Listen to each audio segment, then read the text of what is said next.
অনেক মানুষ মনে করেন মুরগির পালক শুধু একটি বর্জ্য পদার্থ। মুরগি প্রক্রিয়াজাত করার পর এই পালক ফেলে দেওয়া হয় এবং এর আর কোনো ব্যবহার নেই, কিন্তু বাস্তবে বিষয়টি সম্পূর্ণ ভিন্ন। পাকিস্তান সহ বিশ্বের অনেক দেশে মুরগির পালককে মূল্যবান কাঁচামাল হিসেবে ব্যবহার করা হয়।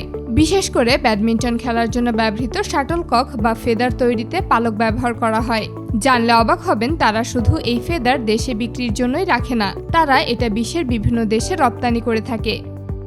পাকিস্তানের বিভিন্ন অঞ্চলে প্রতিদিন লক্ষ লক্ষ মুরগি প্রক্রিয়াজাত করা হয়। এর ফলে বিপুল পরিমাণ পালক উৎপন্ন হয়। মুরগি প্রক্রিয়াজাতকরণ কেন্দ্র থেকে প্রতিদিন বিপুল পরিমাণ পালক বের হয়। তবে ফেদার তৈরির জন্য সব পালক ব্যবহার করা যায় না। সাধারণত নির্দিষ্ট আকার, দৈর্ঘ্য ও শক্ত পালক বেছে নেওয়া হয়। এসব পালক বড় বড় প্লাস্টিক ব্যাগ বা বিশেষ কন্টেইনারে ভরে কারখানায় পাঠানো হয়। পালক সংগ্রহের পর বিশেষভাবে খেয়াল রাখা হয় যাতে এর সঙ্গে অতিরিক্ত ময়লা, প্লাস্টিক বা অন্যান্য বর্জ্য মিশে না যায়, কারণ পরবর্তীতে এগুলো পরিষ্কার করতে অতিরিক্ত খরচ হয়।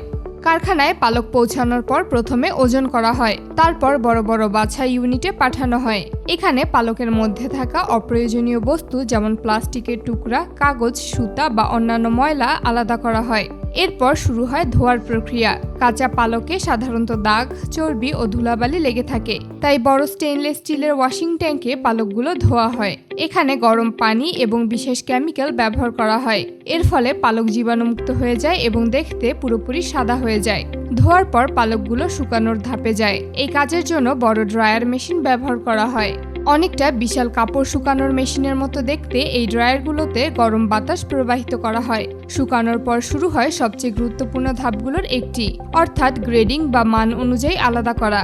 সব পালক এক ধরনের নয়, কিছু পালক বড়, কিছু ছোট, কিছু তুলনামূলক শক্ত এবং কিছু দুর্বল।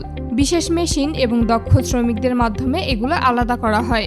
যেসব পালক মান অনুযায়ী হয় সেগুলো ফেদার তৈরির জন্য আলাদা করা হয়। গ্রেডিং শেষ হওয়ার পর পালকগুলোর গোড়ার অংশ নির্দিষ্ট মাপে কেটে নেওয়া হয়। একটি স্ট্যান্ডার্ড ফেদার তৈরিতে সাধারণত 16টি পালক ব্যবহার করা হয়। পাকিস্তানের কিছু কারখানায় পালককে বিশেষ কাটিং এবং শেপিং মেশিনে পাঠানো হয়। এখানে পালকের আকার আরও সমান করা হয়, কারণ আন্তর্জাতিক মানের ফেদার তৈরির জন্য প্রতিটি পালকের দৈর্ঘ্য এবং আকৃতি প্রায় একই হওয়া দরকার। এরপর শুরু হয় ফেদার তৈরির মূল ধাপ। প্রথমে একটি বিশেষ কর্ক বেস বা কর্কের মাথা প্রস্তুত করা হয়। তারপর সেটিতে অত্যন্ত নির্ভুলভাবে 16টি ছিদ্র তৈরি করা হয়। এই ছিদ্রগুলোকে নির্দিষ্ট কোণে বাঁকা করা হয়, কারণ ফেদার ভালোভাবে ওড়ানোর জন্য পালকগুলোকে নির্দিষ্ট কোণে বসাতে হয়। এরপর শুরু হয় পালক বসানোর কাজ।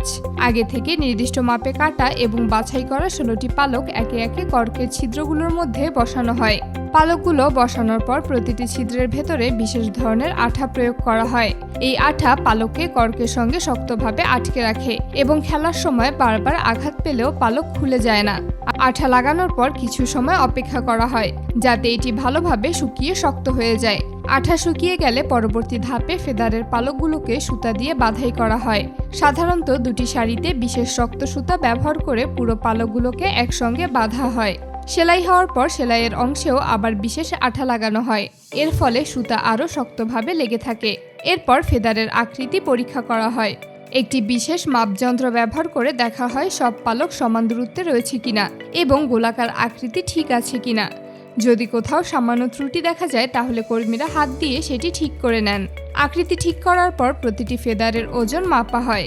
আন্তর্জাতিক মান অনুযায়ী ফেদারের ওজন একটি নির্দিষ্ট সীমার মধ্যে থাকতে হয়। ওজন বেশি হলে সেটিকে বাদ দেওয়া হয়। সবশেষে সেগুলোকে বিশেষভাবে প্যাকেটিং করা হয়। খেয়াল রাখা হয় যেন ফেদারের পালকগুলো পুরোটা সময় অক্ষত থাকে। সাধারণত বিশেষ কাগজের বক্স ব্যবহার করা হয় যেখানে একসাথে 6টি অথবা 12টি ফেদার একসাথে রাখা হয়। এরপর এই ফেদার পাকিস্তান সহ বিশ্বের বিভিন্ন দেশে রপ্তানি করা হয়। জানলে অবাক হবেন, পাকিস্তানের একটা লোকাল ফ্যাক্টরি বছরে প্রায় কয়েক কোটি টাকার ফেদার রপ্তানি করে থাকে।